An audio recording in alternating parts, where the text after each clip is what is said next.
देखो, कभी कभी कुछ चीजों को देखकर मुझे बहुत दुख होता है और उन्हीं में से है आयरन मैन की वो सारी वीडियो जिसको देखकर ऐसा लगता है कि ऐसा नहीं होना चाहिए था। जैसे सिविल वॉर का वो सीन जहां कैप्टन ने आयरन मैन की बहुत गाड़ मारी। जैसे सिविल वॉर का वह सीन जहां आयरन मैन को ये पता चलता है कि उसके माँ बाप का एक्सीडेंट नहीं हुआ था बल्कि उन्हें मारा गया था। और दुख तो इस बात का हुआ कि जिससे वो अपना दोस्त समझता था, हाँ वही कैप्टन अमेरिका, जिसे बहुत ही अच्छे से मालूम था कि उसके माँ बाप को किसने मारा था, लेकिन फिर भी उसने कुछ नहीं बताया। और हाँ, मुझे मालूम है कि तुम में से बहुत सारे लोग कैप्टन अमेरिका के फैन हो और मैं यह भी मानता हूँ कि वह एक अच्छा सोल्जर था, लेकिन एक अच्छा दोस्त कभी नहीं था, क्योंकि वह बहुत बड़ा भोसड़ी वाला था। ये क्या हो गया?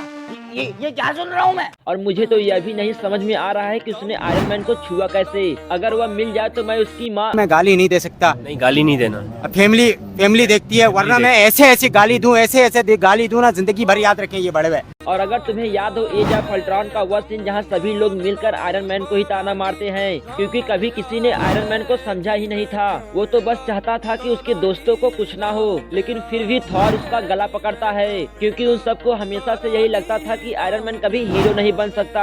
और तुम्हें यह भी याद होना चाहिए इंड गेम का वह सीन जब आयरन मैन अपने पिता से मिलता है। और हो सकता है कि तुम्हें यह एक इमोशनल सीन ना लगे, लेकिन तुम ही सोचो, एक लड़का जिसने हमेशा अपने पिता से नफरत की और जब उसे यह बताने का मौका मिलता है कि वह उनसे कितना प्यार करता है तो वह बता भी नहीं पाता, और यहाँ तक कि वो यह भी नहीं बता पाता कि वह उनका ही लड़का है।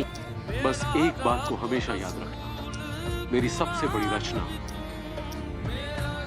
तुम हो टोनी।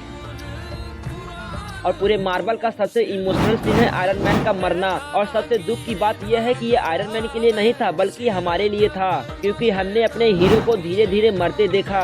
और देखो, मैं वीडियो के लिए नहीं कह रहा हूँ, लेकिन उस टाइम मेरी आंखों में आंसू था। और मैं ये भी मानता हूँ कि मेरी तरह बहुत सारे लोगों की आंखों में आंसू होंगे, वो भी पेपर से भी ज्यादा, क्योंकि बहुत अजीब था वो पल। ऐसा लग रहा था कि ये क्या हो गया बहनचोद। और अंत में बस यही कहना चाहता हूँ कि आयरन मैन के लिए लाइक कर दो और मेरे लिए सब्सक्राइब कर देना।